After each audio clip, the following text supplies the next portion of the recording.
Multiple outlets are now reporting, and NBC News has confirmed, that Russia secretly offered bounties to Afghan militants to kill U.S. troops, and American intelligence officials have known about it for months. Intelligence officials told the New York Times and the AP that President Trump was briefed about the situation. The president denies that he knew anything about it. At least one troop death resulted from the Russian bounties, according to the Times and the Washington Post. Trump has explicitly gone after a country like, say, Iran for this kind of behavior, warning Iran just a few months ago against using its proxy forces to attack American troops. But when it comes to his friend, Vladimir Putin, the president has nothing but smiles and warm conversations and invitations to join the G7. It's the kind of story where the ads just kind of write themselves. Putin pays the Taliban cash to slaughter our men and women in uniform. And Trump is silent, weak, controlled. Instead of condemnation, he insists Russia be treated as our equal. Instead of retaliation, he invites Putin to America. When Trump tells you he stands by the troops, he's right. Just not our troops. Joining me now for more on this story, Democratic Congressman Adam Schiff of California. He, of course, the chair of the House Intelligence Committee. I want to start first, Congressman, with obviously you can't get into anything classified, but just how much this jibes with what you know, or your assessment of the sort of contours of the overall story as they've been told in the press. Well, you're right. I can't get into any classified information, but, look, the Russians and Putin in particular view the world in zero-sum terms. Anything that helps the United States is bad for Russia and vice versa.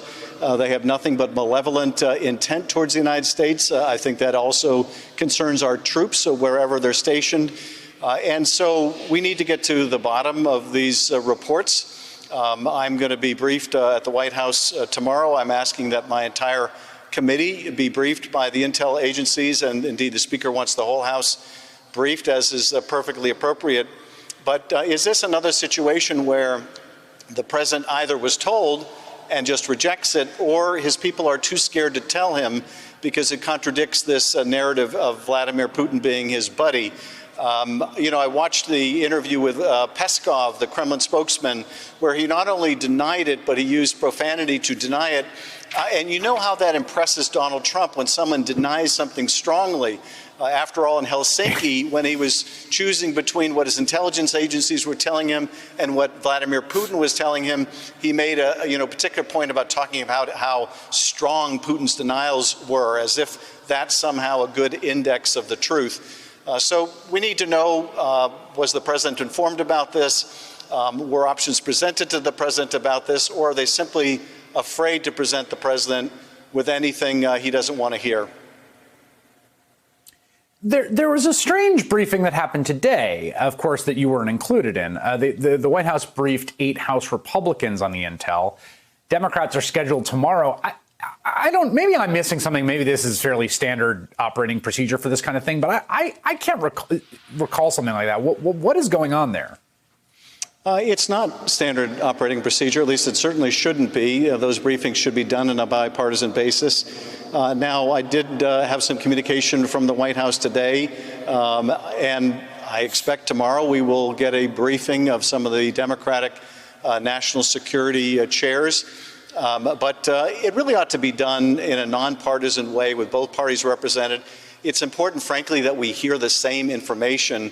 That's why, these briefings, we try to do these all on a bipartisan basis in our committee. At the moment, the Republicans are boycotting the briefings that we are doing. But it's really, beneficial, frankly, to make sure that neither party is getting a different take from either intelligence leaders or the White House. Wait, the Republicans are boycotting the briefings in your committee right now? They have been, yes, and we're not quite sure why. They don't have much of an explanation for it, but we've had important briefings on national security issues. We have another one coming up this week, and for whatever reason, they've decided en masse they're not going to attend, and so they're ignoring the work of the committee. Wait a second. If a boycott doesn't work unless you articulate the reason for your boycott so that the people you're boycotting can concede to your demands. What you're saying is they're boycotting your committee briefings but not telling you why? Yes, we've got no explanation. Now, I saw one of the members try to explain that they don't think that it's secure enough, but these briefings are unclassified material. In fact, some of these briefings are open hearings, and they're still not even attending even the open hearings for the public. So I'm not sure how to explain it. I think it's very childish. But the more fundamental point, whether it's the work of our committee or it's a briefing from the White House, these really ought to be done on a nonpartisan basis so that all the members are operating from good information.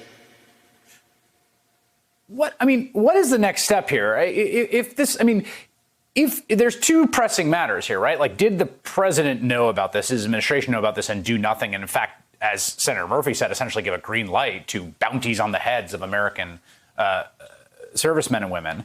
And also, what to be done now, if in fact that has happened, and what the implications of that are. What is your feeling about that? Well, I think what we need to do is we need to get an explanation, a briefing from the intelligence community leadership. What do they know these allegations? What kind of confidence do they have in what they may or may not know about these allegations?